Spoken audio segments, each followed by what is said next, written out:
ช่วยกันใจก็ได้มีหลายท่านได้พูดถึงนะคะเกี่ยวกับหนังสือตรงนี้นะคะเป็นหนังสือที่อาจารย์เดวิดมิลเลอร์เขียนนะคะแล้วก็ได้ออกไปเมื่อ2020นะคะก็จริงๆเริ่มวางจำหน่าย2019นะคะชื่อ Lord of the Nations นะคะพระเจ้าแห่งประชาชาติเป็นภาษาซื้อในเมซอนนะคะจะให้ข้างในมีเนื้อหาอย่างไรบ้างนะคะคือ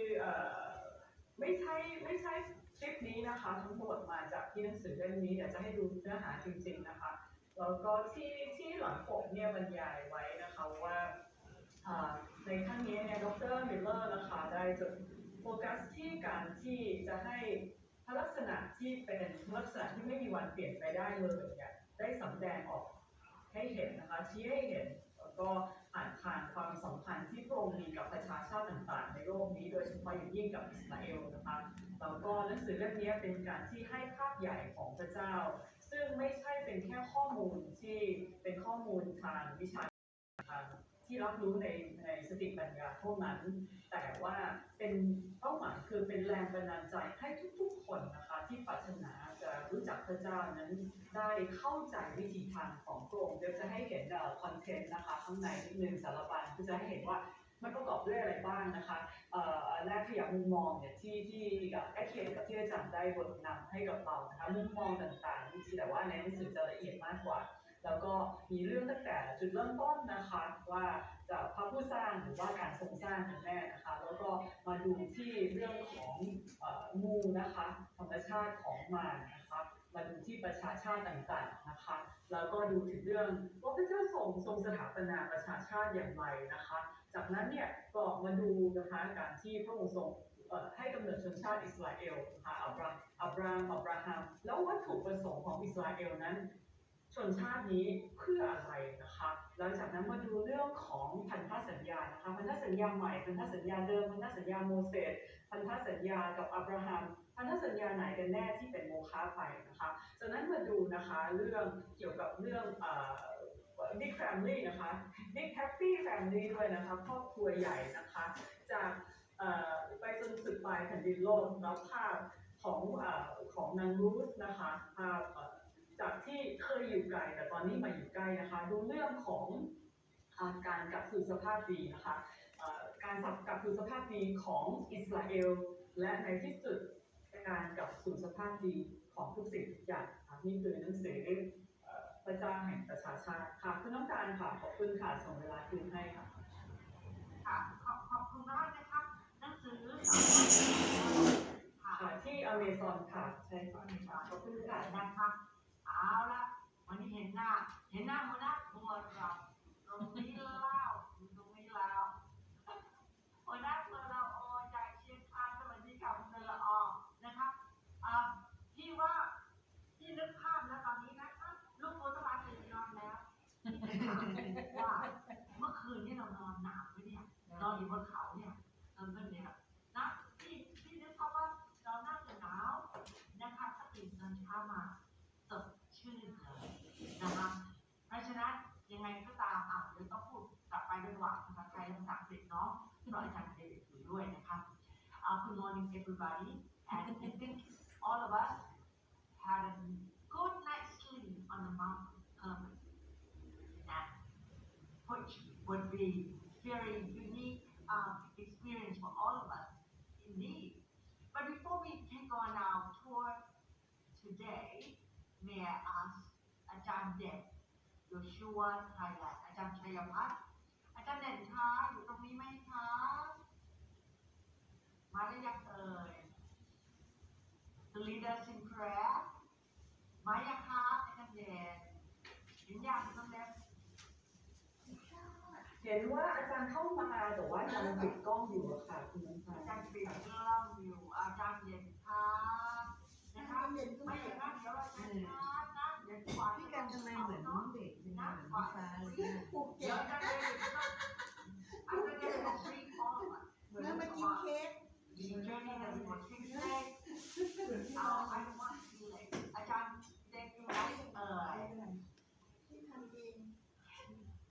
ยังไม่ทันใช่ไหมคะ ารย์ยังปิดกล้องปิด น้อง ไม ไม่ ค์ ทำ อยู่ ไม่ ค่ะ ทำข้าวอยู่หน้าไม่ตื่นสายเปล่าตื่นสายหรือเปล่าตั้งน้ำลายค่ะคุณเป็นนายสลิปนะคะใช่ไหมเพราะฉะนั้นเดี๋ยวเราจะรออาจารย์เด่นหรือว่าเอาทำไมงั้นพี่โยกนะอาจารย์นนท์คุณนนท์อยู่หรือเปล่าหัวหน้าตัวจริง ที่ถ่ายตอนท้ายนะ เอ๊ะ ตอนนี้น้ำตาลคะพอดีอาจารย์เด่นตอนนี้อยู่กับคุณพ่อที่อาจจะมีอยู่ในโรงพยาบาลก็อาจจะมาอธิษฐานในตอนท้ายนะคะ โอเคงั้น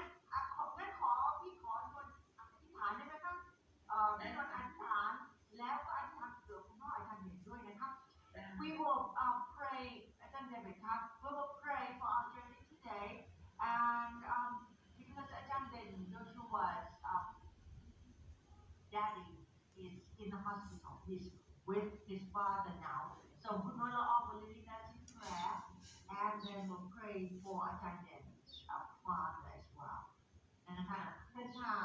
ได้ค่ะพระบิดาเจ้าข้าสรรเสริญและขอบคุณพระองค์สำหรับวันที่ดียอดเยี่ยมอีกวันเดินขอบคุณสำหรับการที่พระองค์ทรงนำพาให้อาจารย์เดวิดและอาจารย์เดโบราสามารถมานำบรรยายนำครัวและนำบรรยายสอนคำพีให้กับเราจนวันนี้เป็นวันที่6แล้วขอบคุณพระองค์สำหรับเดฟด้วยพระบิดาเจ้าข้าที่ช่วยล่ามให้เราสามารถเข้าใจได้อย่างดียอดเยี่ยมวันนี้เราอธิษฐานเผื่อพี่น้องทุกคนด้วยแล้วก็โดยเฉพาะอาจารย์เดชในเวลานี้ที่กำลังเฝ้าไข้คุณพ่ออยู่นั้นขอพระองค์ทรงดูแลคุณพ่อเป็นพิเศษพระบิดาเจ้าข้าให้สิ่งที่ดีที่สุดสำหรับท่านและก็ครอบครัวที่จะได้ความจิตชูใจและให้ท่านมีสันติสุขในพระเยซูคริสต์ให้ร่างกายของท่านกลับมามีร่างกายที่แข็งแรงครั้งหนึ่งตามน้ำพระทัยของพระองค์เราสรรเสริญและมอบการเรียนในวันนี้ไว้ในการทรงฤทธิ์ของพระองค์ในพระนามพระเยซูคริสต์อาเมน Thank you so much ค่ะคุณเบอร์ออกเสียจันเด่นนะคะจันเด่นที่จะขอจันเด่นเป็นคนอธิษฐานปิดตอนที่ส่งเราไปนอนที่นี่เนาะนะคะนะจ๊ะได้ยินหรือเปล่านะครับ so it's a good time I think all of us are ready are you ready Megan all right I am ready, so I will share my screen and we'll be ready to go.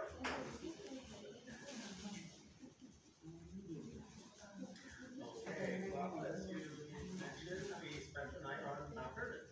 อันนี้ ตอนนั้นเราได้บอกไปแล้วเราค้างคืนที่เขาเลย ก็วิวสวย So as far as the tour goes, I would like to wish you a good morning. แล้วก็เราเนื่องจากว่าเป็นกลุ่มทัวร์จะขอสวัสดีตอนเช้าทุกทัวร์ครับ Now, we are on one of the lower peaks of Mount Hermon here. เราอยู่ในบนยอดเขาที่ไม่ใช่ยอดเขาระดับสูงสุดของภูเขาเฮอร์โมนอยู่ต่ำๆลงมา Mount Hermon rises to almost 3,000 meters above sea level. ภูเขาเฮอร์โมนเนี่ยไประดับสูงได้ถึง 3,000 เมตรเหนือระดับน้ำทะเล But I'm suggesting that Jesus, when he took the disciples with him, probably went to one of these lower peaks. ผมคิดว่าตอนที่พระเยซูคริสต์นำสาวกขึ้นไปเนี่ยเป็นหนึ่งในยอดที่ต่ำๆล่างๆลงมาแบบนี้ Now, when we went to bed last night, this is what it looked like. เมื่อคืนที่เราไปนอนก็จะอยู่ในสภาพแบบนี้นะครับ คุณน้อง But I have two surprises for you. แต่ผมมีข้อสองสิ่งทำให้คุณแปลกใจ You know the soldiers that we saw singing Hatikva just before we started? ก็คือทหารที่เราได้เห็นคลิปเมื่อสักครู่เพลงฮาซิฟาเพลงชาติของเขา Well, they came up next to us and it also snowed last night. พวกเขาก็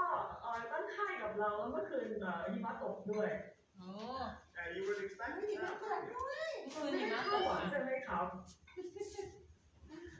There was one day I had a group on the Golan Heights. วันหนึ่งเนี่ยผมมีกลุ่มไปที่ราบสูงโกลาน And it was a beautiful day. เป็นวันที่งดงามนะครับ And the next day, the Golan Heights received 1 meter of snow. แล้ววันรุ่งขึ้นเนี่ยที่ราบสูงโกลานมีหิมะตกหนา1 เมตรทีเดียว And เมตรหนึ่งน้ำ1 เมตรไปอยู่ยังไง seemed to have a นใจกับอิสราเอลที่เหมือนกับว่ามีทุกสิ่งทุกอย่างอย่างละนิดอย่างละหน่อยเลย including its own ski resort. โดยมีรีสอร์ทเล่นสกีด้วย And the soldiers may have been up here just guarding the ski resort. แล้วก็ทหารก็คงจะอยู่ป้องกันและสร้างความปลอดภัยให้กับรีสอร์ทสกี พอ ที่ ทำ นี่ มาสูตรนี้ก็ไม่ได้อีกนะ Seeing as Mount Hermon is a very sensitive area in terms of security. เขาเป็นคนเป็นพื้นที่ที่หวั่นไหวมากเขาในเรื่องของความปลอดภัย แล้วก็ไม่ต้องมาถาม But ว่า anyway, ทำอย่าง let's นี้ได้ take ยัง you ไง back to ลืมแล้ว the site as it was last night. ขอกลับไปที่สถานที่ที่เมื่อคืนนี้ครับ And we said that, you know, from one of these peaks, Jesus could look down and see Caesarea Philippi. และที่เราบอกว่าจากยอดเขาแบบนี้เนี่ยพระองค์มองลงไปแล้วดูที่เมืองซิซาเรียฟิลิปปี And we must never forget about Jesus' humanity, that he felt it just the same way we do. เราจะต้องเรานึกถึงว่าพระองค์มีความเป็นมนุษย์ด้วยเพราะพระองค์ได้สัมผัสกับสิ่งเหล่านี้ And he knew that he was turning at this point to go to Jerusalem. และพระองค์รู้ว่าจากจุดนี้พระองค์กำลังจะหันไปที่เยรูซาเล็ม And he basically knew what kinds of things he would face there. และโดยพื้นฐานแล้วพระองค์ทรงรู้ว่าพระองค์จะไปเจออะไรที่นั่น And remember that Caesarea Philippi symbolizes all the greatness in this world.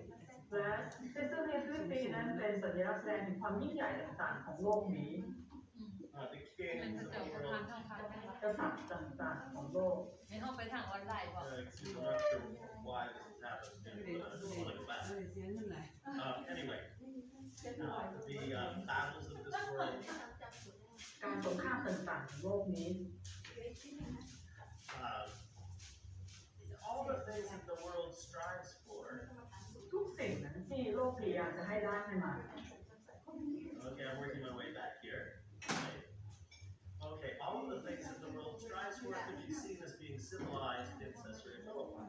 ทุกสิ่งนั้นที่โลกอยากจะได้มานั้นก็มีอยู่เป็นสัญลักษณ์ที่ได้เห็นในเซซาเรียฟิลิปปี And Jesus realizes that he could have these things. และที่เยซูคริสต์นั้น Go ahead. ได้ทรงตระหนักดีว่าพระองค์สามารถที่จะมีสิ่งเหล่านี้ได้ But he was turning his back on them in order to be obedient to his Father. แต่พระองค์หันหลังให้กับสิ่งเหล่านี้ทั้งหมดเพื่อที่จะเชื่อฟังพระบิดาของพระองค์ And so at this moment there is this divine manifestation. ณจุดนี้เนี่ยเป็นการสำแดงของพระเจ้าเกิดขึ้น The presence of God comes and all is glowing. การทรงสถิตของพระเจ้ามาเต็มด้วยสง่าราศี And a voice says, "This is my beloved Son, in whom I am well pleased." แล้วมีเสียงบอกว่านี่คือบุตรที่รักของเราซึ่งเราพอใจมาก Now this, of course, was a message to Peter and the others. แน่นอนนี่เป็นข้อความมาถึงเปโตรและคนอื่น But I think even more so, it was a message to Jesus himself. ๆแต่ผมคิดว่ามากกว่านั้นคือเป็นข้อความที่ส่งมาถึงพระเยซูเอง You see, I think it's easy for us to forget that Jesus himself could doubt. เมื่อที่เราอาจจะลืมคิดไปว่าพระเยซูพระองค์เองอาจจะสามารถที่จะ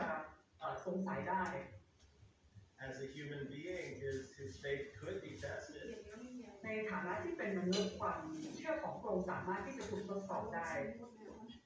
And I'm taking great encouragement from what happens here. ตรงนี้เนี่ยผมได้รับกำลังใจมากกับสิ่งที่เกิดขึ้น It tells me that when I face these difficult decisions, will I obey God? มันบอกกับผมว่าเมื่อผมเจอกับสถานการณ์ที่ยากลำบากผมจะเชื่อฟังพระเจ้าไหม Or if I'm in a situation where I really might doubt, does God love me? Is God love me? และผมอาจจะสงสัยว่าพระเจ้านั้นทรงรักผมพระองค์ทรงอยู่กับผมไหม And there will be sufficient encouragement and grace to enable me to carry on. แต่ว่ามันจะมีการให้กำลังใจและก็คุณเพียงพอที่จะให้ผมไปต่อได้ Well, we are still in the region of Caesarea Philippi. เรายังอยู่ในพื้นที่ของเซซาเรียฟิลิปปี And And let's remember what happened just a few days before. ถ้าเราจำได้ถึงสิ่งที่เกิดขึ้น2-3 วันก่อนหน้านี้ Jesus said that he must go to Jerusalem and suffer many things. ที่เยซูตรัสว่าพระองค์จะต้องไปเยรูซาเล็มและทนทุกข์กับหลายสิ่ง And Peter said, no, that's foolishness. แต่เปโตรบอกว่าไม่นั่นเป็นสิ่งที่โง่ Why throw your life away? ทำไมถึงเอาชีวิตไปทิ้งสละ Think how many people you could heal and how much good you could do. ลองคิดดูว่าพระองค์สามารถที่จะทำสิ่งนี้ได้แค่ไหนช่วยรักษาคนได้มากแค่ไหน Not to mention the Roman who established the kingdom. แล้วก็รวมทั้งการที่จะได้ค้นอาณาจักรโรมด้วย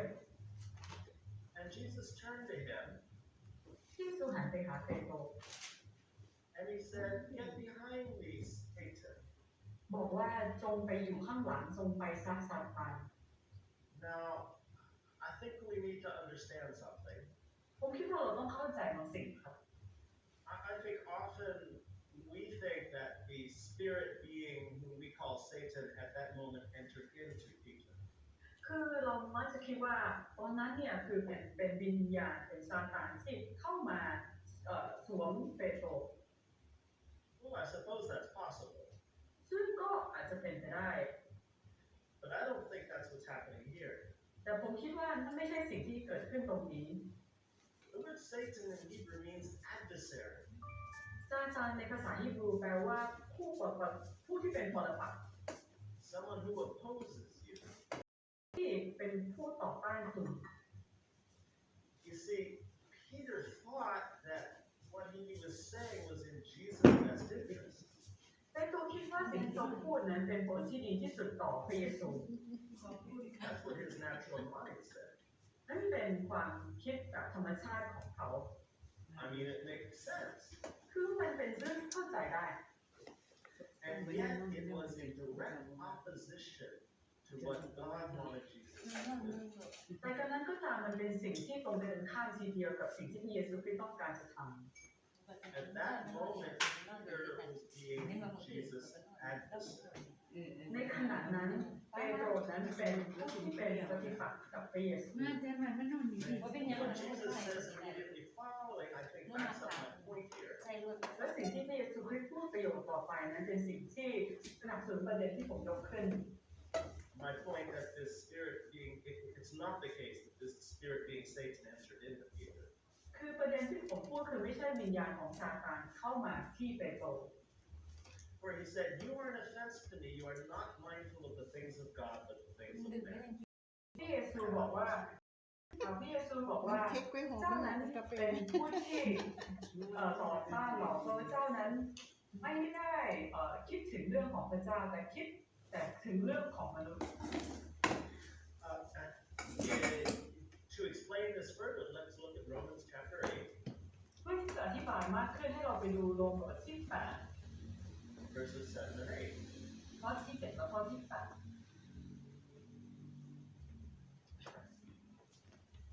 Let me read.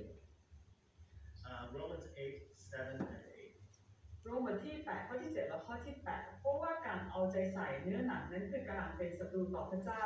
ไม่ปฏิบัติตามธรรมบัญญัติของพระเจ้าและที่จริงไม่สามารถปฏิบัติตามได้แล้วคนที่อยู่ในเนื้อหนังจะเป็นที่ชอบพระทัยพระเจ้าก็ไม่ได้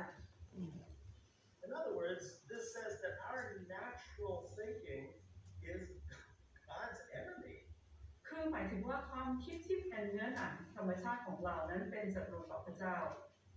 In other words, it is God's Satan, God's adversary. คือเ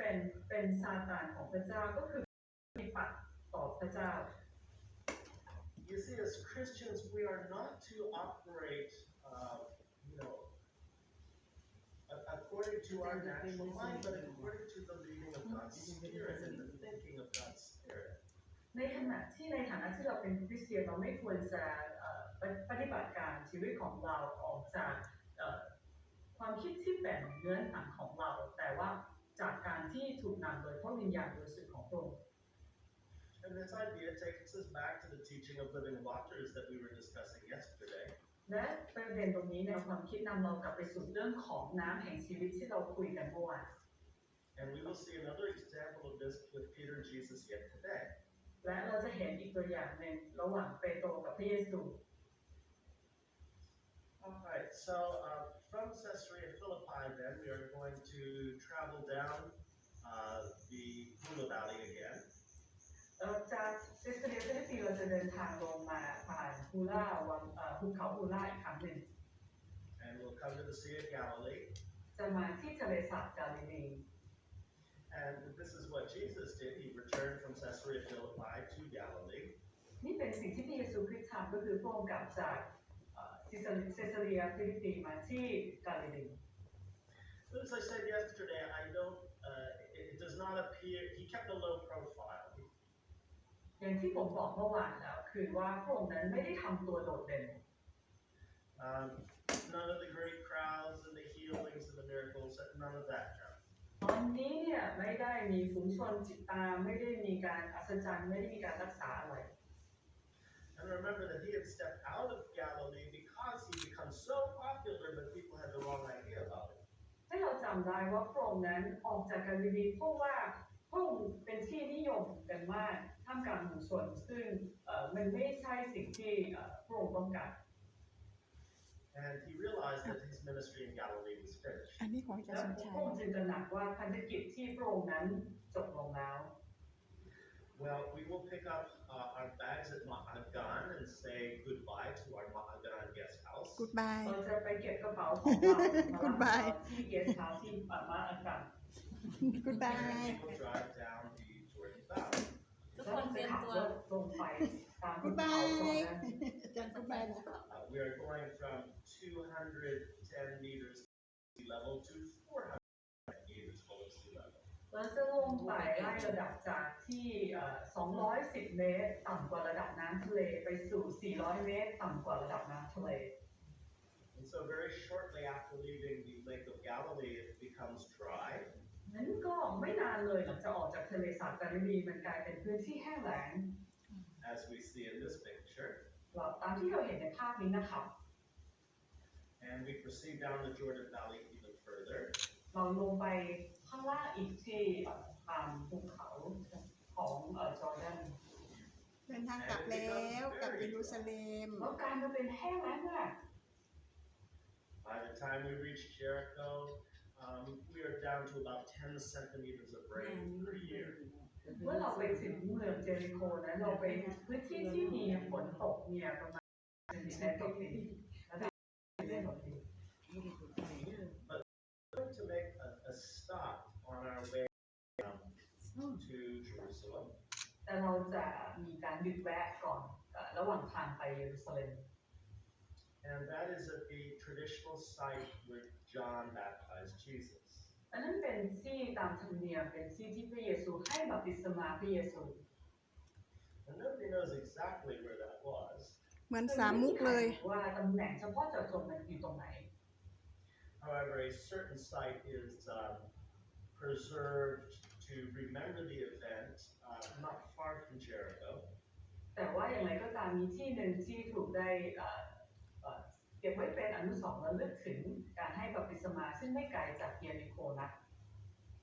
And while that might not be the exact site, it certainly is close. ถึงแม้ว่าอาจจะไม่ใช่ตำแหน่งเฉพาะเจาะจงตรงนั้นแต่ว่ามันก็ไม่ไกลเลย Now, the green arrow points to the site that is remembered, and it's, of course, on the Jordan River. และในตัวลูกศรสีเขียวนั้นก็เป็นพื้นที่เป็นสถานที่ที่เราระลึกถึง But this picture is particularly interesting ภาพนี้เป็นภาพที่น่าสนใจ มันมีหลายจุด because it's taken เพราะว่า from เราไป Jordan. เพราะว่าเป็นภาพที่ถ่ายจากประเทศจอร์แดน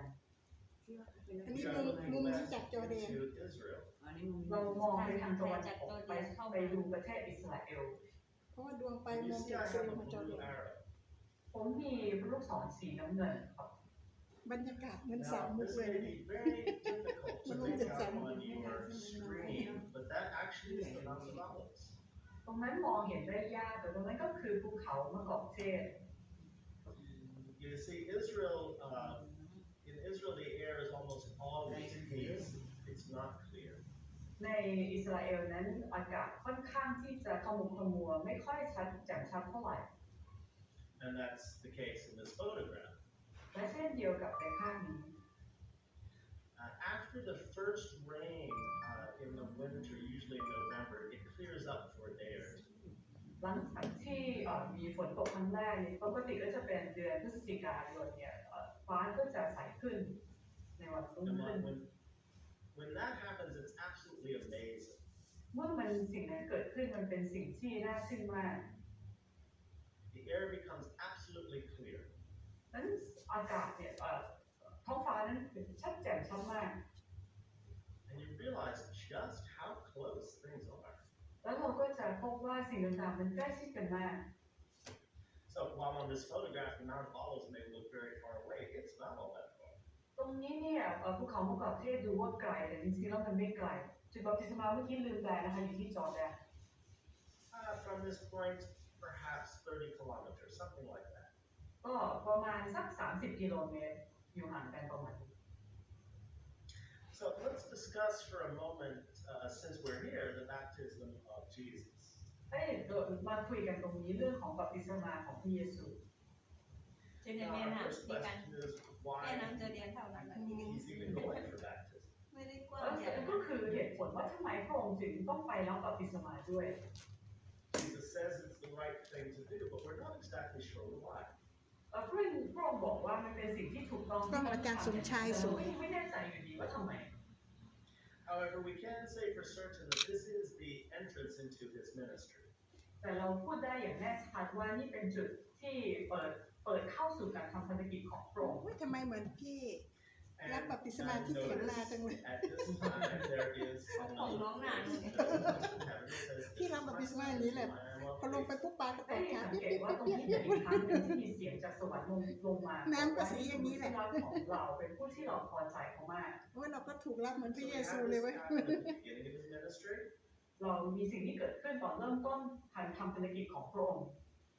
and then we have it happen again as he is turning to Jerusalem. และสิ่งที่เกิดขึ้นอีกครั้งหนึ่งเมื่อพระองค์เดินทางเข้าสู่เยรูซาเล็ม Obviously, these are critical times in his life. ซึ่งสังเกตได้เลยวันนี้เป็นเวลาที่สำคัญในชีวิตของพระองค์ There is one other time when there's a clear divine manifestation, มีอีกครั้งหนึ่งที่มีการสำแดงอย่างชัดเจนของพระเจ้า although no voice. แม้ว่าจะไม่มีเสียงเลย But that is when angels come to him in the Garden of Gethsemane. นั่นเป็นเวลาที่พระสวรรค์มาหาพระองค์ที่สวนเกเซมาเน So in any case, Jesus is baptized by John. คือไม่ว่าอย่างไรก็ตามพระองค์ได้รับบัพติศมาโดยยอห์น And perhaps I should mention, in those days, you actually immersed yourself. No one did it to you. และจริงๆผมจะต้องพูดตรงนี้คือในสมัยนั้นคุณเป็นคนที่จุ่มลงไปเองไม่ใช่มีใครมาทำให้คุณ The one who baptized you was actually just a witness to your immersion. คนที่ให้บัพติศมาคุณนั้นเป็นคนแค่มายืนเป็นพยานถึงการบัพติศมาของคุณ But let me go back to this thing where ดีเลย this เรา voice จะไป says, "This ถ้า is ไปเราก็ my จะไป son." บัพติศมาเอง Great. ผมขอกลับไปที่จุดที่มีตอนที่มีเสียงมาบอกว่านี่คือบุตรที่รักของเราบุตรชายที่รักของเราแล้วเราพอใจเขามาก What happens immediately after Jesus is baptized?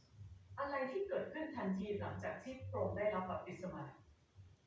Well, he goes into the Judean desert to be tempted of the devil. พระองค์ไปที่ทะเลทรายจูเดียเพื่อที่จะถูกทดลองโดยมาร And what does the adversary or Satan say to him? และปฏิปักษ์นั่นก็คือซาตานพูดอะไรกับพระองค์ If you are the Son of God, เป็นบุตรชายเจ้า tell these stones to become bread. จงสั่งให้ก้อนหินเป็น We often put these together. คือเราไม่มักจะเอาสองเนี่ยมาประกบมาเข้าด้วยกัน But they are meant to be understood together. แต่จริงๆแล้วสองสิ่งจำเป็นต้องเข้าใจไปด้วยกัน And the reason we don't put them together is because there's a chapter separation between them. แต่เหตุผลที่เราไม่ได้เอามาประกบพวกไปด้วยกันเพราะว่ามันมีหนึ่งบทที่มาขั้นกัน Jesus is baptized in Matthew chapter 3, ที่เยซูคริสต์บัพติศมาในมัทธิวบทที่ and then he's tempted by the devil in the desert in Matthew chapter 4. และพระองค์ทดลองว่าลวงโดยมารในมัทธิวบทที่ And so perhaps on one day we ที่ตรงนี้ใช่ไหมที่พระเยซูไปเจอการทดลองอ่ะ we stop there. 4อาจจะเป็นไปได้วันหนึ่งเราอ่านในช่วงอ่านพระคัมภีร์ของเราอ่านบทมัทธิวบทที่ 3แล้วเราก็หยุดตรงนั้น And then a day or maybe two later we read in Matthew chapter 4. แล้วอาจจะวัน2วันต่อจากนั้นเราก็อ่านมัทธิวบทที่ Well, this is pardon me,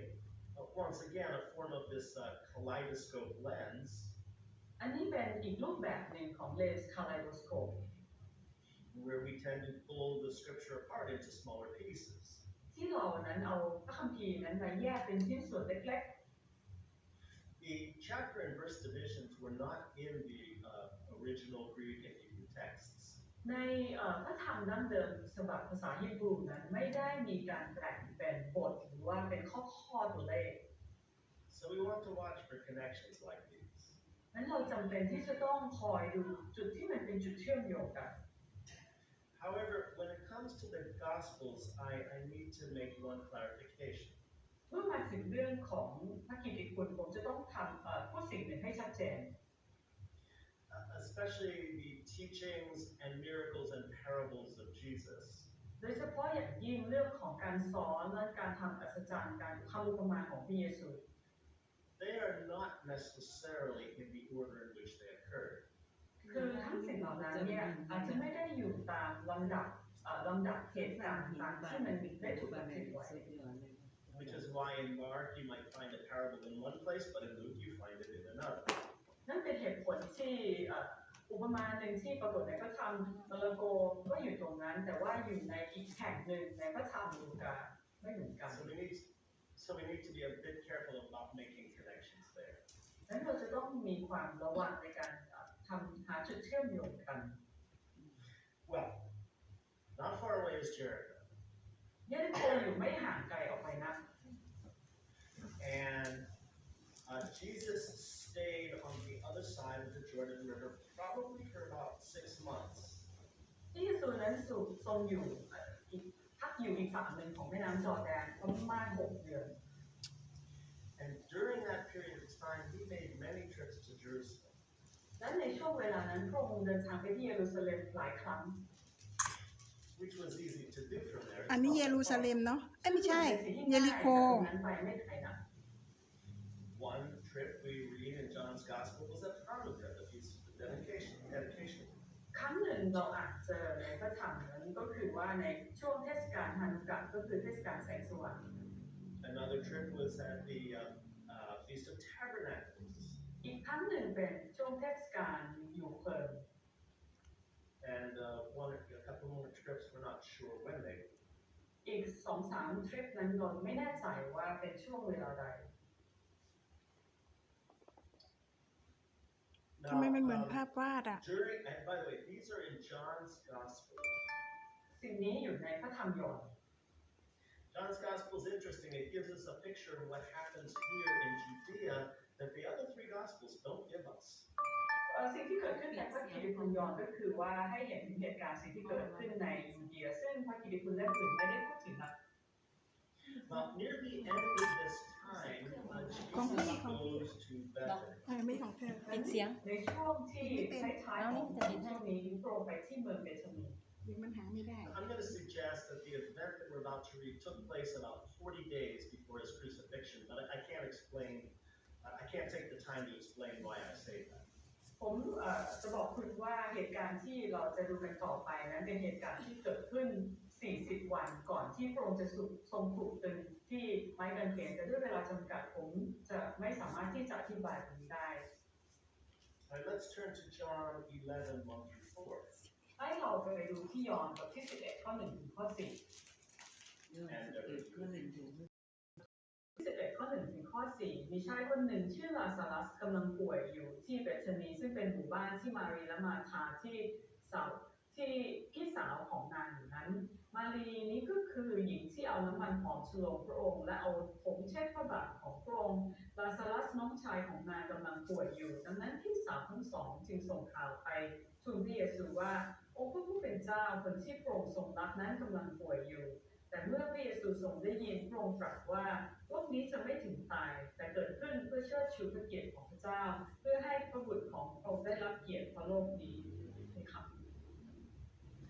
So Jesus was very close to this family. They were very dear to him. เยซูได้ทรงใกล้ชิดกับครอบครัวนี้มากเพราะเขาเป็นที่รักมากของพระองค์ Now we don't know how he knew them. เราไม่รู้ว่าพระองค์รู้จักพวกเขาได้อย่างไร I mean, his roots are in Judea, but he's from Galilee, and this family is from just outside Jerusalem. คือรากของพระองค์อยู่ที่ยูเดียแล้วพระองค์ก็มาจากพื้นเพแถวกาลิลีแต่ว่าตรงนี้เนี่ยอยู่ใกล้กับเยรูซาเล็ม In any case, Lazarus is very sick. คือลาซารัสตอนนี้กำลังป่วยอยู่ And they send messengers to Jesus, who is in Perea. เขาส่งข้อความผู้สื่อข่าวไปบอกกับพระเยซูซึ่งอยู่ที่เพเรีย Now, from Perea to Bethany, it would be, let's say, more than a day's journey. จากเมืองเพเรียมาถึงเมืองเบธานีนั้นก็ใช้เวลาเดินทางมากกว่า1 วัน Jericho, which we see here, is a day's journey. เยริโคนั้นก็ใช้เวลา1 วัน But depending on where he was in Perea, that would be another day or part of the day. แต่มันอยู่ที่ว่าพระองค์อยู่จุดไหนที่เพเรียมันอาจจะเป็นต้องเพิ่มอีกวันหนึ่งหรือเปล่าประมาณนั้น So by the time the messengers come to him,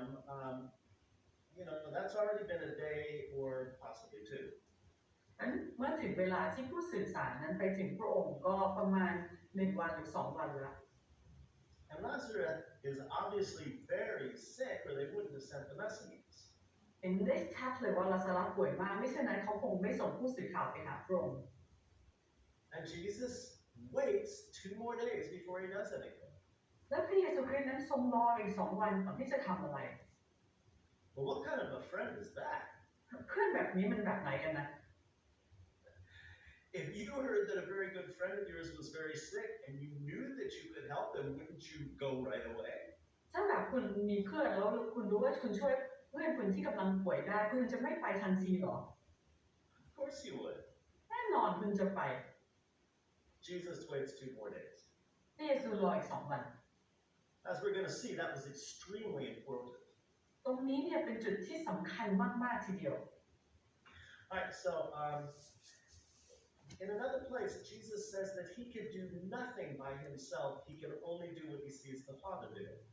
อีกจุดหนึ่งในพระธรรมพีนั้นพระองค์บอกว่าพระองค์ไม่สามารถทำสิ่งใดได้เลยพระองค์ได้กระทำเฉพาะที่พระองค์ทรงเห็นพระบิดาทรงกระทำ And it was obviously the Father who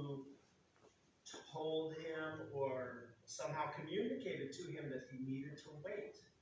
และดูเหมือนว่าเป็นสิ่งที่พระบิดานั้นได้บอกกับพระองค์สื่อสารกับพระองค์ว่าพระองค์จำเป็นต้องรอก่อน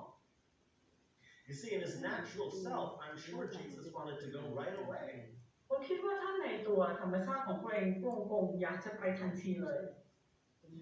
But he died to that desire and emotion. He died to that in order to submit to God. แต่พระองค์นั้นได้ตายต่อความปรารถนาตรงนั้นตายต่ออารมณ์ของพระองค์เองเพื่อที่ยอมจำนนต่อพระเจ้า Now here is a really good example of how the natural mind cannot grasp what God is doing. ตรงนี้เนี่ยเป็นตัวอย่างที่เห็นได้ชัดว่าความคิดแบบเนื้อหนังไม่สามารถเข้าใจว่าพระเจ้ากำลังทำอะไรได้ This event is going to turn out to be extremely important in terms of God's glory and Jesus' ministry. เหตุการณ์ที่จะเกิดขึ้นนั้นจะเป็นเหตุการณ์ที่สำคัญมากๆต่อพันธกิจของพระองค์และพระสง่าราศีของพระองค์ And all of that would have been lost if Jesus had gone right away. และสิ่งต่างๆเหล่านั้นจะสูญหายไปถ้าพระเยซูคริสต์เดินทางไปทันที You see, Christianity is not a matter of our doing good works, although we should do good works. การเป็นคริสเตียนนั้นไม่ใช่ทั้งหมดเป็นการที่เราทำ ความดีทำการดีแต่ว่าถึงแม้ว่าเราควรจะทำสิ่งที่ดี It is a matter of submitting to the Father and learning the guidance of the Holy Spirit. แต่ว่าเป็นการที่เราเรียนรู้ต่อการที่ยอมจำนนต่อพระบิดาและเรียนรู้ที่จะเดินตามการทรงนำของพระวิญญาณโดยสุด Alright, so Jesus ascends then from Perea and Jericho to Bethany. พระเยซูคริสต์นั้นเดินทางขึ้นจากเพเรียนไปสู่ที่เจริโคไปที่เบธานี This is a very unusual aerial photograph. ภาพนี้เป็นภาพถ่ายทางอากาศที่ไม่ใช่ภาพถ่ายปกติ It's one of a number that I have that's from a personal archive of a very good friend of mine. อันนี้เป็นภาพที่ผมได้จากเพื่อนของผมเองที่เป็นภาพที่ผมได้กล่าวไว้ว่าเป็นส่วนตัวมีลิขสิทธิ์ So he would travel on the road to Jerusalem. The black arrow points to that road. พระองค์นั้นเดินทางไปที่บนถนนที่ไปเยรูซาเล็มเห็นลูกศรสีดำ กล้องอาจารย์สมชายสวย Ascending from 400 meters below sea level to about 750 meters above sea level. แล้วก็จาก400 เมตรระดับต่ำกว่าระดับน้ำทะเลไปสู่ระดับ 700 เมตรเหนือระดับน้ำทะเล The distance is about 25 kilometers. ระยะทาง 25 กิโลเมตร And that would take him to Bethany. และนั่นจะนำพระองค์ไปถึงเมืองเบธานี Now, Bethany is right here where this circle is. เบธานีคืออยู่จุดสีส้มตรงนั้น And it's only about 4 kilometers from the Temple Mount in Jerusalem. ประมาณ 4 กิโลเมตรจากภูเขาพระวิหารที่เยรูซาเล็ม You go over the Mount of Olives. ซึ่งข้ามไปตรงนั้นคือภูเขามะกอกเทศ The significance of that is that whatever happens in Bethany will be well known in Jerusalem. และสิ่งที่น่าสนใจก็คืออะไรที่เกิดขึ้นที่เมืองเบธานีก็จะเป็นที่รู้กันทราบกันที่เยรูซาเล็ม And we read that many of the Jerusalemites went to Bethany to comfort this family. แล้วเรารู้จากพระคัมภีร์ว่ามีชาวเยรูซาเล็มหลายคนไปที่เบธานีเพื่อไปปลอบโยนใจพวกเขา In Matthew 11 we read many Jews had come. ในมัทธิวบทที่ 11 เราได้อ่านว่าคนชาวยิวมากมายได้เดินทางไป In just a moment we're going to discuss this term Jews as it's used in John's Gospel. และเดี๋ยวสักครู่หนึ่งเราจะมาพูดถึงคำว่ายิวที่ใช้ในพระธรรมยอห์น So it's like all the reporters from from the local news agencies, they're all there. Everybody's going to know what happens. เหมือนกับว่าแบบว่าผู้สื่อข่าวจากสำนักข่าวต่างๆทั้งหมดเนี่ยไปอยู่ที่ตรงนั้นซึ่งเราจะรู้เลยว่าอะไรเกิดขึ้นที่นั่น And so Jesus finds that Lazarus has already been dead for 4 days. พระเยซูคริสต์ได้พบว่าลาซารัสได้เสียชีวิตไปแล้ว4 วัน Now Jewish tradition, what they would do is they would bury a body and they would go back in 3 days and open the tomb. ธรรมเนียมของชาวยิวก็คือเขาจะเอาศพนั้นไปฝังแล้วจากนั้นเนี่ยก็กลับไป3 วันแล้วหลังจากนั้นก็เข้ามาแล้วก็กลับมาเปิดอุโมงค์ดูอีกทีนึง To make sure that the body that they buried really was dead and was not someone who was just in a deep coma. เพื่อที่จะให้แน่ใจว่าศพที่ฝังไว้นั้นตายแล้วจริงๆไม่ใช่คนที่อยู่ในภาวะโคม่าแล้วก็เหมือนไปสลบเหมือนไปเท่านั้น And this in part explains why the women came back to Jesus too on the 3rd day. และนั่นก็เป็นเหตุผลหนึ่งที่เราได้เห็นพวกผู้หญิงกลับมาดูที่อุโมงค์พระเยซูคริสต์ในวันที่ 3 And it was also the belief that corruption of the body would begin after the 3rd day. และพวกเขาก็เชื่อว่าการเสื่อมทรามของเสื่อมโทรมลงของร่างกายจะเริ่มต้นหลังจากวันที่ 3 So the fact that Lazarus had already been dead for 4 days tells us 2 things. นั้นการที่ลาซารัสนั้นเสียชีวิตไปแล้ว4 วันนั้นทำให้เราเห็น2 สิ่ง He definitely was dead. There's no question about that. Nobody can question it. คือเขาตายจริงๆไม่มีใครที่จะมาตั้งคำถามได้เลย And his body was already beginning to decay. และร่างกายของเขาเริ่มที่จะมีอาการเน่าเปื่อย And Jesus raised him from the dead. แล้วพระเยซูคริสต์ทำให้เขาฟื้นจากความตาย Now suppose Jesus had not waited the extra 2 days. ถ้าพระเยซูไม่ได้รอเพิ่มอีก2 วันหรอก Well, Lazarus then would have only been dead 2 days. ลาซารัสก็คงจะตายไปแค่2 วันเท่านั้น And those who did not want to believe that Jesus raised the dead would say, well, he wasn't actually dead. แล้วคนที่ไม่อยากจะเชื่อว่าพระเยซูคริสต์นั้นทำให้คนฟื้นจากความตายเขาก็จะบอกกันว่าลาซารัสไม่ได้ตายจริงๆหรอก But because he waited, nobody could question the fact that Lazarus was dead. He was definitely dead. แต่เพราะว่าพระเยซูคริสต์ทรงรอดังนั้นเนี่ยมาถึงจุดนี้ไม่มีใครที่จะตั้งข้อกังขาได้เลยว่าลาซารัสไม่ได้ตายจริง And so here Jesus does this miracle of raising someone from the dead just outside of Jerusalem. ตรงนี้พระเยซูคริสต์นั้นทำการอัศจรรย์ที่ทำให้คนฟื้นจากความตายในพื้นที่นอกเยรูซาเล็ม Well, the religious leaders in Jerusalem, many of whom were in Bethany, saw this as a serious threat. แล้วก็ผู้ที่เป็นผู้นำศาสนาในรัฐยูดาห์นั้นมองว่าตรงนี้สิ่งที่เกิดขึ้นเป็นสิ่งที่เป็นภัยคุกคามกับพวกเขามาก And we have a suggestion in the rabbinic writings that perhaps this is what triggered their desire to arrest him and turn him over to the Romans. มีบันทึกสำหรับบันทึกของรับบีที่บันทึกกันบอกว่าเหตุการณ์นี้เป็นเหตุการณ์ที่กระตุ้นให้พวกเขาต้องการที่จะจับกุมพระเยซูและฆ่าพระเยซู Now remember we said Jesus himself even said, I can do nothing apart from the Father. ให้เราจำได้พระเยซูคริสต์บอกว่าพระองค์ไม่สามารถทำสิ่งใดได้เลยนอกจากที่ได้เห็นพระบิดาทรงกระทำ When he said to his disciples, apart from me, you can do nothing. และพระเยซูบอกกับสาวกบอกว่าหากปราศจากเราแล้วพวกท่านไม่สามารถทำสิ่งใดได้เลย And the Apostle Paul says that his prayer is that he might be conformed to the death of Jesus. อาจารย์อัครทูตเปาโลได้บอกว่าที่เขานั้นจะมีเข้าร่วมส่วนในความตายของพระองค์ So that he may attain to the resurrection from the dead. เพื่อที่เขาจะได้รับมาซึ่งการฟื้นคืนจากความตาย Well, what does that mean? แปลว่าอะไร Does it mean he wasn't sure of his salvation? หมายถึงเขาไม่มั่นใจในความรอดของเขาหรือเปล่า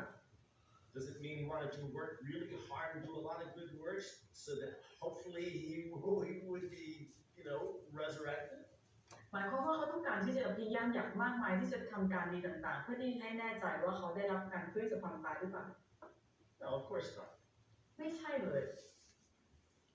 No, what he's saying is, I desire that my life would be conformed to his death for a purpose. และสิ่งที่เปาโลพูดก็คือว่าเพื่อที่ชีวิตของเขาจะเข้าร่วมส่วนกับการความตายของพระองค์เพื่อวัตถุประสงค์ของพระองค์ If my life is conformed to his death, then my life will be an expression of his resurrection life here, now. ถ้าชีวิตของข้าพเจ้านั้นได้เข้าร่วมส่วนในความตายของพระองค์จากนั้นแหละก็จะเป็นชีวิตที่ดำรงปัจจุบันก็แสดงถึงชีวิตของพระองค์ที่ฟื้นจากความตายแล้วบนโลกใบนี้ For it's in that means that God is truly glorified.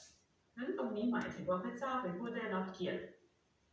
And so here we have an excellent example in the raising of Lazarus and Jesus waiting for 2 days. ตรงนี้เราเป็นตัวอย่างที่ให้เห็นชัดเจนถึงการทำให้ลาซารัสฟื้นจากความตายและพระเยซูคริสต์ทรงรอ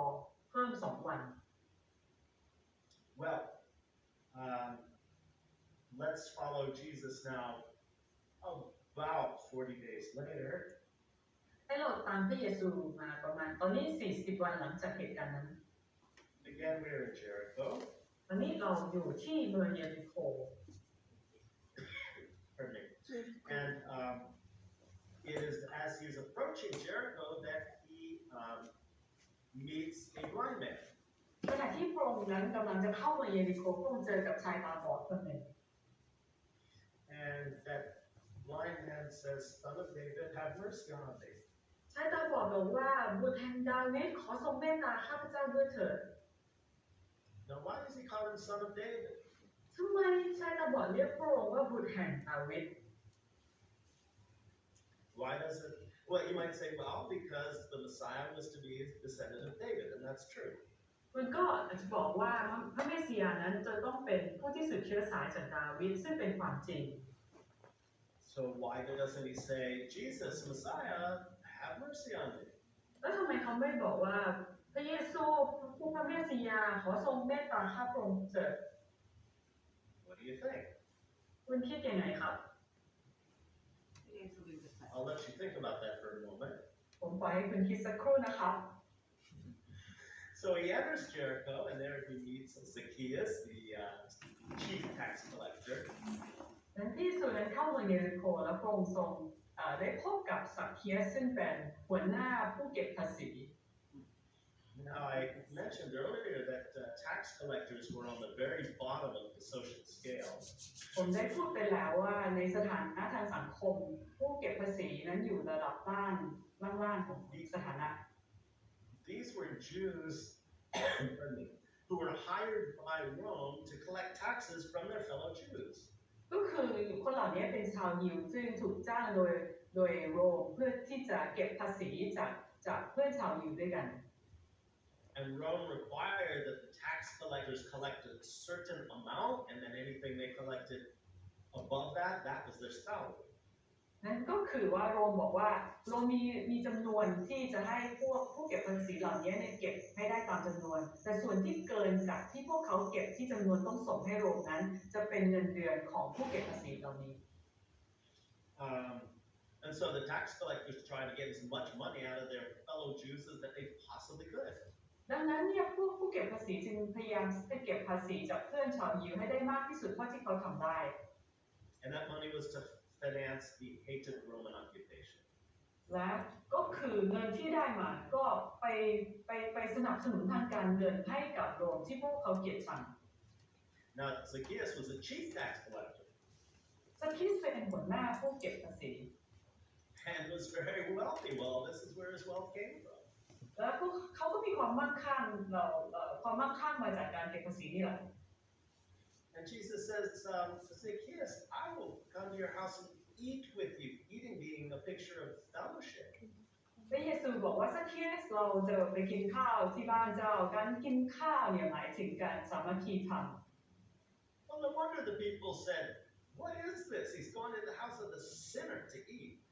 คนก็บอกว่าอะไรกันเนี่ยพวกไปที่บ้านของผู้คนบาปเพื่อที่จะไปกินที่นั่นเหรอ All right, what connects these two events? อะไรที่เป็นจุดเชื่อมโยงของสองเหตุการณ์นี้ Rome. อาณาจักรโรม You see, the blind man, what will happen if he says, Jesus, Messiah, have mercy on me? อะไรจะเกิดขึ้นถ้าชายตาบอดคนนี้บอกว่าพระเยซูพระเมสสิยาขอทรงเมตตาข้าพระองค์ Well, he and Jesus and everybody following him will be arrested by Rome. ก็คือว่าตัวเขาเองพระเยซูและทุกคนก็จะถูกจับโดยโรม Because the Romans understood that the Jewish people wanted Messiah to come to overthrow Caesar's rule. เพราะว่าโรมเข้าใจว่าชาวยิวนั้นรอพระเมสสิยาที่จะมาเพื่อที่จะโค่นล้มอาณาจักรโรม In fact, there was one false Messiah who was captured by Rome, and he and his followers were all killed not far from Jericho. จริงๆมีการจับผู้ที่เป็นพระเมสสิยากระเทียมเท็จพร้อมกับพวกสาวกผู้ติดตามพวกเขานอกเมืองเยริโคและพวกเขาถูกลงฆ่าทั้งหมด But the Romans can't arrest this man for calling him son of David. แต่โรมไม่สามารถจับชายตาบอดผู้นี้ได้ที่เรียกพระองค์ว่าบุตรแห่งดาวิด And of course, Zacchaeus, the one who collects taxes for Rome. ซักเคียสเป็นคนที่เก็บภาษีไปให้โรม And so this helps us, as we go through Jericho, we see the political tensions that Jesus will be walking into. เมื่อเรานั้นไปที่เจริโคเราจะเห็นความตึงเครียดทางการเมืองที่พระเยซูคริสต์นั้นเข้าไป As I suggested to you before, it is politics, earthly speaking, that results in the crucifixion of Jesus. และผมได้พูดก่อนหน้านี้แล้วว่ามันเป็นเหตุผลทางการเมืองที่ทำให้ส่งผลถึงการตรึงพระเยซูคริสต์ So he goes through Jerusalem, he ascends to Jerusalem, พระองค์เสด็จขึ้นสู่เยรูซาเล็ม and he that apparently was on Friday วันนั้นเป็นวันศุกร์ because the Mount of Olives walk, of course, was on Sunday morning. เพราะว่าการเดินบนภูเขามะกอกเทศนั้นก็คือเป็นวันอาทิตย์ตอนเช้า And Jesus would not have made the journey to Bethany on the Sabbath because that would be breaking the Sabbath. และพระเยซูคริสต์คงไม่เดินทางไปที่เบธานีในวันสะบาโตเพราะว่านั่นจะเป็นการละเมิดบัญญัติของวันสะบาโต So he spends Shabbat in Bethany. พระองค์ใช้เวลาสะบาโตที่เบธานี And then we have Palm Sunday. แล้วเรามีวันไปทางต่าง Could I ask you to read Luke 19, verses 28 to 31? ลูกาบทที่19ลูกาบทที่19ข้อ28ถึงข้อที่31เมื่อพระองค์ตรัสคำเหล่านั้นแล้วพระองค์ก็ทรงล่วงหน้าไปก่อนเพื่อจะขึ้นไปที่กรุงเยรูซาเล็มเมื่อพระองค์เสด็จมาใกล้หมู่บ้านเบธฟายีและหมู่บ้านเบธานีมาถึงภูเขาที่เรียกว่ามะกอกเทศพระองค์ทรงใช้สาวก2 คนสั่งว่าจงเข้าไปในหมู่บ้านที่อยู่ตรงหน้าเมื่อเข้าไปแล้วจะพบลูกลาตัวหนึ่งที่ยังไม่มีใครขึ้นขี่เลยแก้มันเกิดถ้ามีถามว่าที่ทำไมจงบอกเขาว่าผู้เป็นเจ้าต้องพระประสงค์ไว้มันนะครับ So this picture is of the Mount of Olives as it faces Jerusalem. อันนี้เป็นของการไปสู่เยรูซาเล็ม On the other side of the top of the ridge is Bethpage. อีกด้านหนึ่งของภูเขานั้นก็คือเป็นเบธเพจเบธเฟยี Now remember, Bethany is only about 4 kilometers อัน from นี้ Mount เป็น of ปัจจุ Olives, บันนี้ใช่ไหม Temple Mount of มัน Jerusalem, ก็ maybe ถ่ายได้ even เก่า less. จัง แล้วก็เบธานีนั้นอยู่ห่างจากภูเขาพระวิหารนั้น4 กิโลเมตรหรือน้อยกว่าด้วยซ้ And he's been resting for the Sabbath. ำแล้วก็ได้พักสงบในวันสะบาโต And yet when he's gone a short distance to นี่เหรอเยรูซาเล็มอันนี้มันปาล์มซันเดย์ he tells his Bethany disciples ไม่ใช่เหรอ to take a donkey. แล้วเมื่อพระองค์ไปที่เบธไฟยีนั้นพระองค์ทรงบอกให้สาวกนั้นไปหาลามา And why does he do this? ทำไมพระองค์ทำเช่นนั้น Well, it's not because he's tired. ไม่ใช่เพราะพระองค์เหนื่อยนะครับ Well, many people are aware that this is the no, let me put it this way. There is a writing in the prophet Zechariah which says, "Tell the daughter of Zion, your king is coming to you sitting on a donkey." มีข้อพระธรรมในเสคาริยาที่บอกว่าจงบอกแห่งบุษราทิซิโยนว่าจงรู้เถิดกษัตริย์ของเจ้ากำลังมาหาเจ้าอย่างผ่องใจนั่งบนม้า It says he is humble and sitting on a donkey. ก็คือบอกว่าพระองค์ทรงผ่องใจและนั่งบนม้า And occasionally we might hear sermons about how being on a donkey demonstrates his humility since he's not coming on a great white horse. เราเป็นครั้งที่เราจะได้เห็นมีคำเทศนาอย่างนี้บอกว่าพระองค์ทรงนั่งบนม้าเพื่อแสดงความผ่องใจเพราะว่าไม่เช่นนั้นแล้วพระองค์คงจะทรงม้าเข้ามา But that's not the case.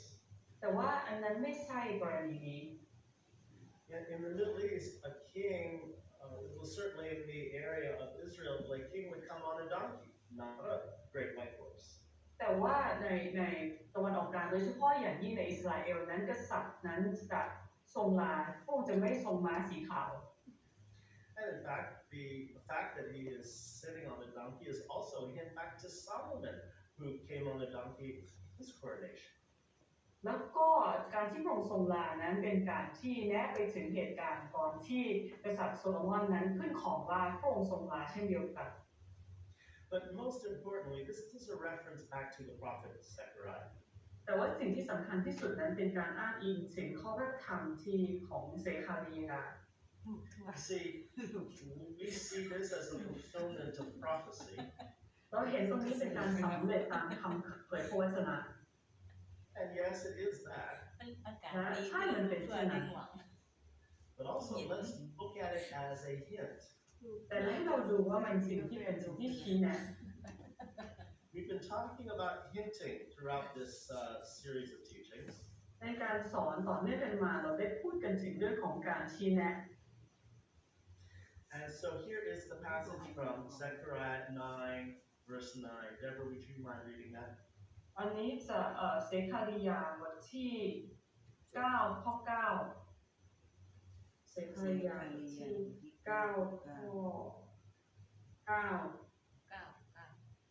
ธิดาแห่งซิโยนเอ๋ยจงล่าเริงอย่างยิ่งเถิดโอบุตรีแห่งเยรูซาเล็มเอ๋ยจงโห่ร้องนี่แน่กษัตริย์ของเธอเสด็จมาหาเธอทรงความยุติธรรมและความรอดพระองค์ทรงอ่อนสุภาพและทรงลูกหลานนี่ค่ะ All right, so why is Jesus getting on the donkey? ทำไมพระเยซูคริสต์นั้นเสด็จบนทรงลามา Well, it does fulfill prophecy, but it's also making a statement. นั่นเป็นการสำเร็จตามคำเผยพระวจนะแต่ว่าพระองค์กำลังประกาศบางอย่าง Jesus is declaring that he is the king. พระองค์กำลังประกาศว่าพระองค์นั่นเองคือกษัตริย์ บอกพี่หยง Jesus is declaring that he is the Messiah. พระองค์ประกาศว่าพระองค์คือพระเมสสิยา And he does this in that age which was considered the border of Jerusalem in Jesus. และพระเยซูได้ทำสิ่งนี้ในเมืองเบธไฟยีซึ่งถือว่าเป็นเมืองซึ่งเป็นขอบชายแดนของเยรูซาเล็มในสมัยของพระ เรา องค์ ฟังฝันนะจ๊ะไม่ใช่ Now you understand, Jesus can't start shouting, I am the Messiah, because the Romans would arrest him. คือผมเข้าใจว่าพระเยซูคริสต์ไม่ได้เริ่มต้นที่จะประกาศว่าเราเองนั่นคือพระเมสสิยาเพราะว่าพวกโรมจะจับพระองค์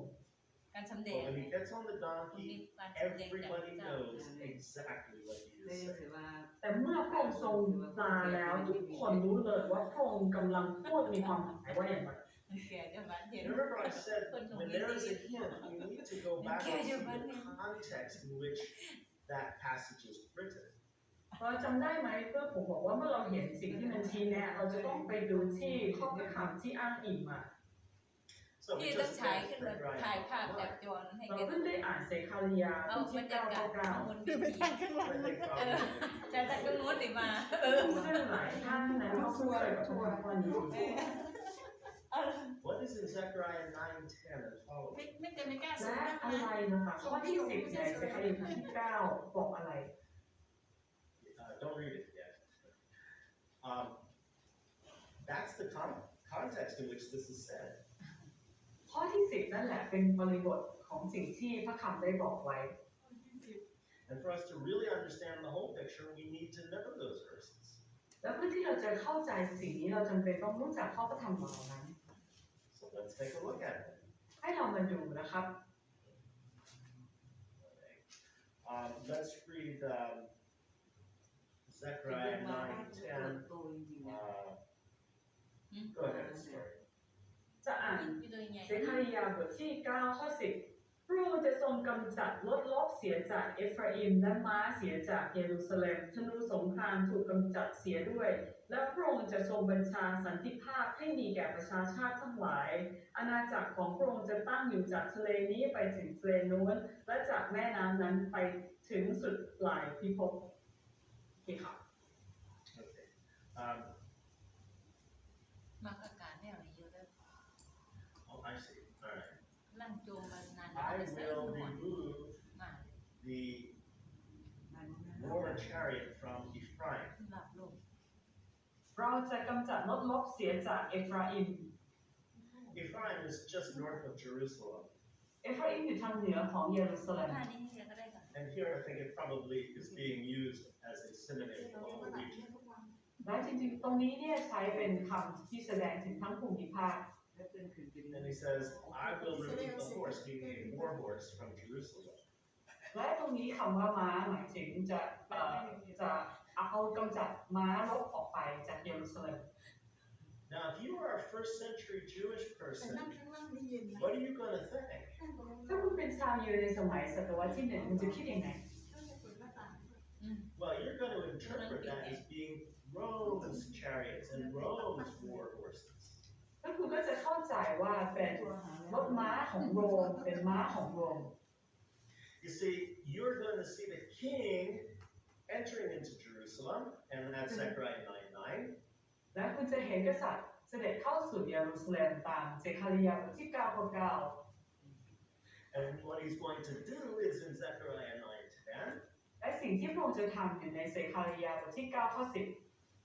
And in your thinking, what that means is he's going to drive Rome out of Jerusalem. และสิ่งที่คุณจะคิดก็คือพระองค์จะกำจัดโรมออกไปจากเยรูซาเล็ม And in fact, from the whole land. และแท้ที่จริงออกไปจากทั้งแผ่นดินเลย And he will restore the covenant promise to Abraham. และพระองค์จะกอบกู้พันธสัญญากับอับราฮัมกลับคืนมา Which, by the way, he will do someday. คือพระองค์จะทำเช่นนั้นในวันหนึ่งข้างหน้า But what this means then is that the Palm Sunday walk is actually a political procession. คือการเดินทางในวันวันอาทิตย์ทางตานั้นเป็นการเดินทางทางการเป็นขบวนทางการเมือง And the people see the king who is coming into the city. ทุกคนมองเห็นกษัตริย์เดินเข้าสู่เมือง Now we read that they are saying, "Blessed is he who comes in the name of the Lord." เราได้อ่านว่าที่มีพระธรรมบอกว่าผู้ที่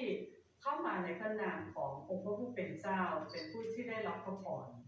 And that is a quote from Psalm 118. นั่นเป็นข้อพระธรรมจากสดุดีบทที่118 Well, let's understand what they're thinking when they say that. ให้เราเข้าใจว่าเมื่อพวกเขาพูดเช่นนั้นพวกเขาหมายถึงอะไร Let's look at Psalm 118. เราไปดูสดุดีบทที่118 And let's read from verse 10 จะอ่านตั้งแต่ข้อ through verse 15. 10ข้อ 10 ถึงข้อที่ 15 สดุดีบทที่118ประชาชาติทั้งสิ้นได้ล้อมข้าพเจ้าแต่โดยพระนามพระยาเวห์ข้าพเจ้าห้ามหันพวกเขาทั้งหลายได้ล้อมข้าพเจ้าได้ล้อมข้าพเจ้าทุกด้านแต่โดยพระนามพระยาเวห์ข้าพเจ้าห้ามหันพวกเขาทั้งหลายได้ล้อมข้าพเจ้าเหมือนฝูงผึ้งพวกเขามอดดับไปเหมือนไฟไหม้น้ำโดยพระนามพระยาเวห์ข้าพเจ้าห้ามหันพวกเขาข้าพเจ้าถูกผลักอย่างแรงข้าพเจ้ากำลังจะล้มแต่พระยาเวห์ทรงช่วยข้าพเจ้าพระยาเวห์ทรงเป็นกำลังและบทเพลงของข้าพเจ้าพระองค์ทรงเป็นความรอดของข้าพเจ้ามีเสียงยินดีและชัยโยอยู่ในเต็นท์ของผู้ชอบธรรมว่าพระหัตถ์ขวาของพระยาเวห์ห้าวหาญนักนี่ค่ะ What I'm attempting to do is to get you into the mindset of the people who were following Jesus. สิ่งที่ผมพยายามจะให้คุณนำคุณก็คือให้คุณเข้าใจถึงความคิดของคนที่อยู่ในตอนนั้น And so when they say, "Blessed is he who is coming in the name of the Lord," they're not just praising God. ที่พวกเขาบอกว่าผู้ที่มาในพระนามขององค์ผู้เป็นเจ้าเป็นผู้ที่ได้รับพรเขาไม่ใช่แค่การสรรเสริญพระเจ้าเท่านั้น They're quoting Psalm 118, part of which seems to be talking about overthrow of the oppressive enemy. พวกเขาได้อ้างถึงพระธรรมสดุดี118ซึ่งส่วนหนึ่งเป็นพูดถึงการโค่นล้มอำนาจของศัตรู So here's another place where we see the same idea in this Mount of Olives walk. ตอนนี้เราได้เห็นถึงแนวความคิดเช่นเดียวกันในการเดินทางบนภูเขามะกอกเทศ Now going back to Zechariah for a moment. กลับไปที่เซคาริยาสักครู่หนึ่ง He says, "I've raised up your sons, O Zion, against your sons of Greece." What verse said Now just read it from the screen. I have raised up your sons, O Zion. เราได้สร้างบุตรของพวกเจ้าบุตรชายของพวกเจ้าขึ้นมาโอซิโยนต่อต้านบุตรของพวกเจ้าโอกรีสเราได้ทำให้เจ้าเป็นเหมือนกับดาบของผู้ที่มีพลัง And the same passage we read, "His dominion shall be from sea to sea and from the river to the ends of the earth." และตรงนี้ก็เช่นเดียวกันที่บอกว่าการปกครองของพระองค์นั้นจะเป็นจากทะเลฝั่งหนึ่งไปสู่ทะเลฝั่งโน้น What is that expression, from sea to sea and from the rivers to the end of the earth? จากอะไรตรงนี้หมายถึงอะไรการที่บอกว่าจากทะเลฝั่งหนึ่งสู่ทะเลฝั่งหนึ่งจากแม่น้ำไปสู่สุดปลายแผ่นดินโลก That is the exact description of the promise of the land to Abraham. นั่นแหละเป็นสัดส่วนที่เป็นพระสัญญาของพระเจ้าที่ให้แผ่นดินกับอับราฮัม Now, I've spent a fair amount of time making this point. ผมใช้เวลามากในการที่จะชี้ประเด็นตรงนี้ That the people are seeing Jesus as being the King Messiah who will overthrow Rome. ว่าประชาชนไม่มองเห็นว่าพระเยซูนั้นเป็นกษัตริย์ที่เป็นพระเมสสิยามาโค่นล้มโรม And this is extremely important background to understand. ตรงนี้เนี่ยเป็นเบื้องหลังความเข้าใจที่สำคัญมากๆที่เราต้องเข้าใจ So when the Pharisees come to Jesus from the Mount of Olives and they say, Master, tell your disciples to be quiet. เมื่อพระฟาริสีนั้นมาหาพระเยซูแล้วบอกพระองค์เจ้านายบอกให้สาวกที่จะหุบปากเงียบ This isn't the Pharisees criticizing Jesus. ๆอันนี้ไม่ใช่ฟาริสีที่วิพากษ์วิจารณ์พระเยซู They think Jesus, being from Galilee, does not understand how serious this situation is. พวกเขาคิดว่าพวกคนที่มาจากกาลิลีนั้นไม่เข้าใจว่าความรุนแรงของสถานการณ์มันแค่ไหน You see, the Mount of Olives walk is a messianic procession that is about to turn into a riot. ก็คือว่าการเดินทางบนภูเขามะกอกเทศเป็นการเดินขบวนพระเมสสิยากำลังจะเปลี่ยนเป็นการจลาจล And Rome will crush it and crush the nation. และโรมจะเข้ามาบดขยี้แล้วมาบดขยี้ชนชาตินี้ Teacher, tell your disciples to be quiet. Don't you understand? รับปีอาจารย์บอกให้สาวกของอาจารย์นั้นสงบเสียงไม่เข้าใจหรือ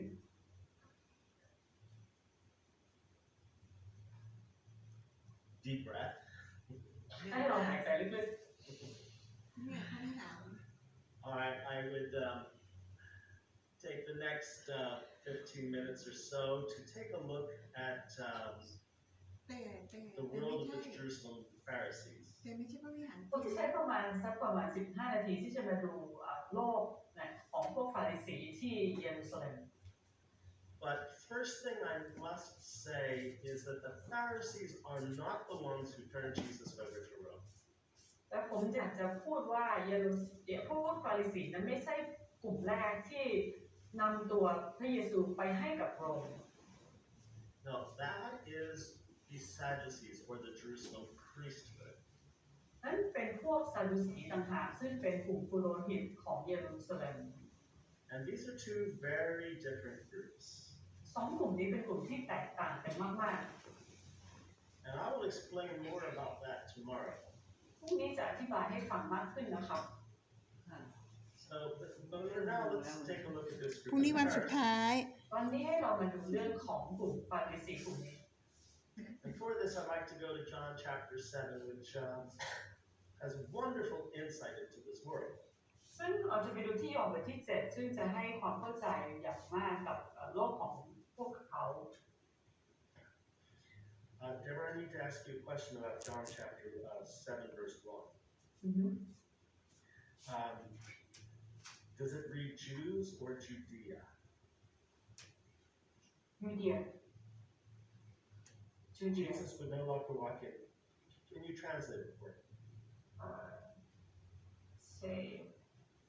he doesn't want to go to Judea region because of Jews seeking to kill him. That's what I want to know. All right, now you can translate. Let's read John chapter 7, verse 1. อาจจะอ่านที่เช่นนิดหน่อยครับภาษาการแปลภาษาไทยครับยอห์นบทที่ 7 ข้อ 1 หลังจากนั้นพระเยซูเสด็จไปตามที่ต่างๆในแคว้นกาลิลีพระองค์ไม่ต้องการเสด็จไปแคว้นยูเดียเพราะพวกยิวหาโอกาสฆ่าพระองค์ Right, now there's a problem with that verse. ตรงนี้เป็นมีปัญหาเกี่ยวกับพระคำข้อนี้ Something is wrong about that. มีบางสิ่งที่ผิดเกี่ยวกับตรงนี้ What is it? อะไรที่ผิด Can you read it again, please? จะอ่านอีกครั้งหนึ่งหลังจากนั้นพระเยซูเสด็จไปตามที่ต่างๆในแคว้นกาลิลีเพราะไม่ต้องการเสด็จไปแคว้นยูเดียเพราะพวกยิวหาโอกาสฆ่าพระองค์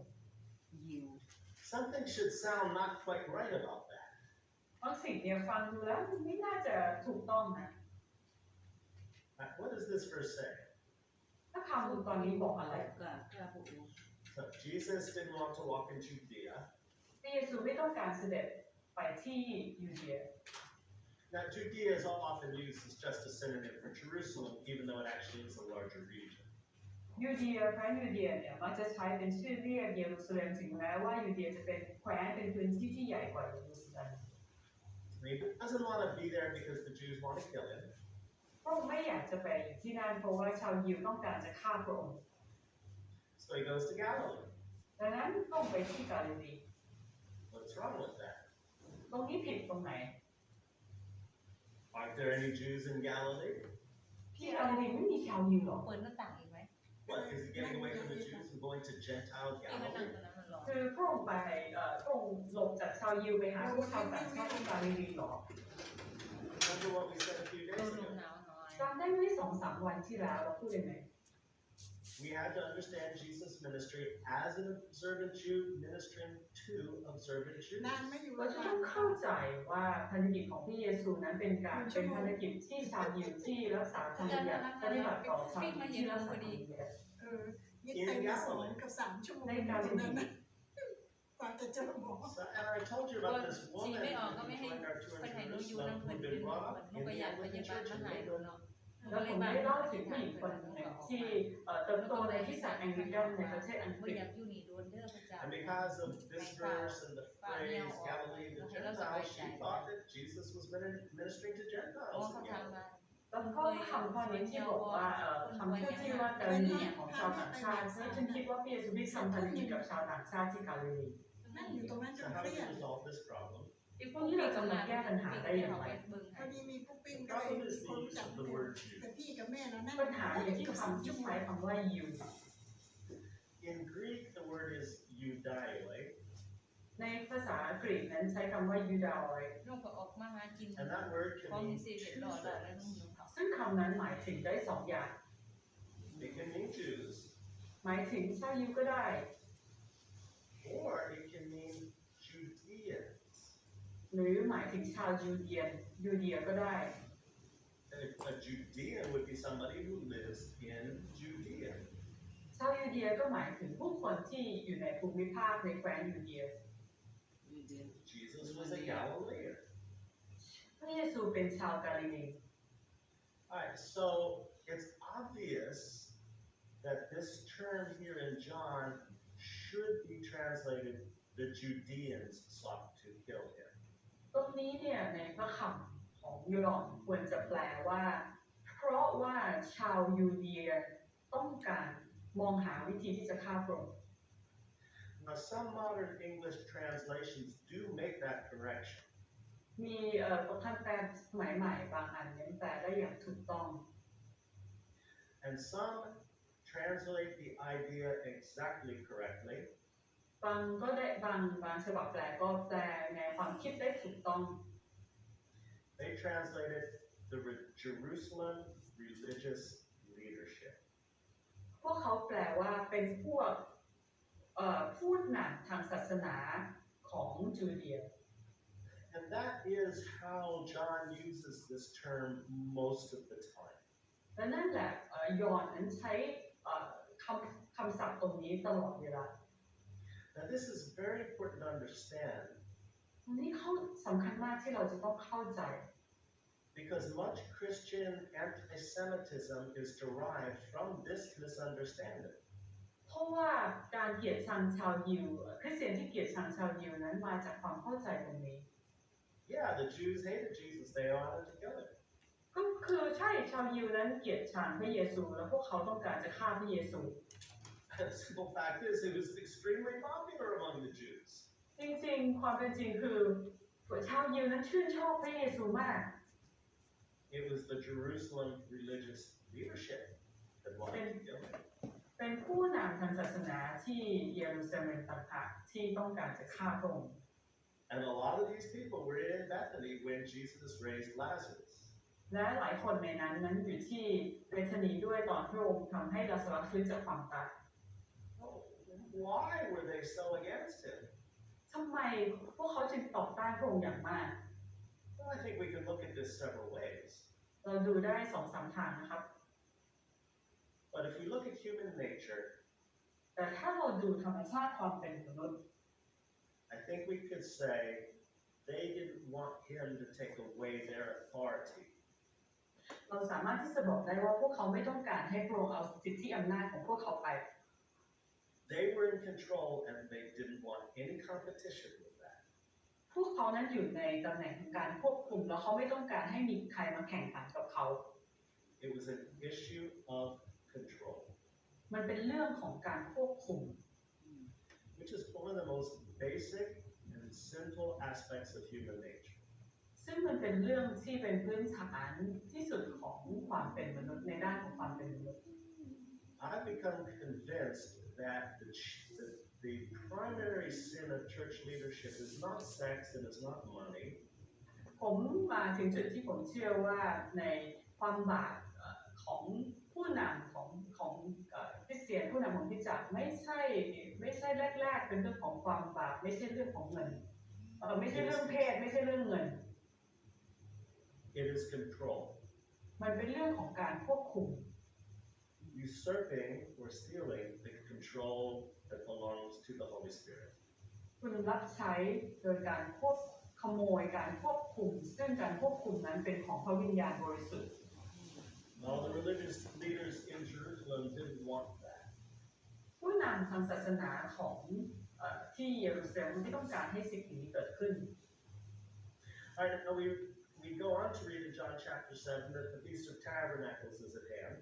เราอ่านในพระธรรมยอห์นบทที่ 7 บอกว่าเทศกาลอยู่เพลิงกำลังจะใกล้จะมาถึง And Jesus' brothers say to him, why don't you go to Judea? แล้วก็พวกน้องๆของพระองค์บอกว่าทำไมไม่ไปที่ยูเดียล่ะ Meaning Jerusalem. Nobody makes pilgrimage to just Judea, but to Jerusalem. ซึ่งหมายถึงการไปที่เยรูซาเล็มคือไม่มีใครที่จะไปที่ยูเดียหมายถึงตรงนี้หมายถึงเยรูซาเล็ม And then can you read verses 6 and 7, please? เขาจะอ่านข้อที่ 6 และข้อที่ 7 แม้แต่พวกน้อง 6 through 8, sorry. ข้อ 6 ถึงข้อ 8 แม้แต่พวกน้องๆของพระองค์ก็ไม่ได้วางใจในพระองค์พระเยซูจึงตรัสกับพวกเขาว่ายังไม่ถึงเวลาของเราแต่เวลาของพวกน้องนั้นได้ทุกเมื่อโลกเกลียดชังพวกน้องไม่ได้แต่โลกเกลียดชังเราเพราะเราเป็นพยานว่าการงานของโลกนี้ชั่วร้ายพวกน้องจงขึ้นไปงานเทศกาลเราจะไม่ขึ้นไปงานเทศกาลนี้เพราะยังไม่ถึงกำหนดเวลาของเราโอเคค่ะ Okay. Jesus says it's not yet my time. พระเยซูบอกว่าเวลาของเรายังไม่ถึง He is discerning that, no doubt he's discerning that it's simply not his time. คือพระองค์สามารถที่สังเกตได้ว่ามันยังไม่ใช่เวลาของพระองค์ But I'm going to suggest something that may or may not be the case, I don't know. ผมอยากจะเสนอแนะบางอย่างซึ่งอาจจะใช่หรือไม่ใช่ก็ได้ That this was more than just a case of discernment. ตรงนี้เนี่ยเป็นมากกว่าเรื่องของการสังเกตแยกแยะ There may have been a personal feeling and sense there on the part of Jesus. ในส่วนตัวของพระเยซูอาจจะเป็นการสัมผัสได้ในส่วนตัวของพระองค์ So never try to catch the attitude here of go to Jerusalem, no way. ไปเยรูซาเล็มไม่เลย No way. ไม่มีทาง They want to kill me, and I'm not ready for that. พวกเขาอยากจะฆ่าเราแล้วเรายังไม่พร้อมกับเรื่องนั้น Well, maybe Jesus felt that way, or maybe not. พระเยซูอาจจะรู้สึกอย่างนั้นหรืออาจจะไม่รู้สึกอย่างนั้นก็ได้ But he does go, and let's read verses 14 through 17. แต่พระองค์ก็ได้เส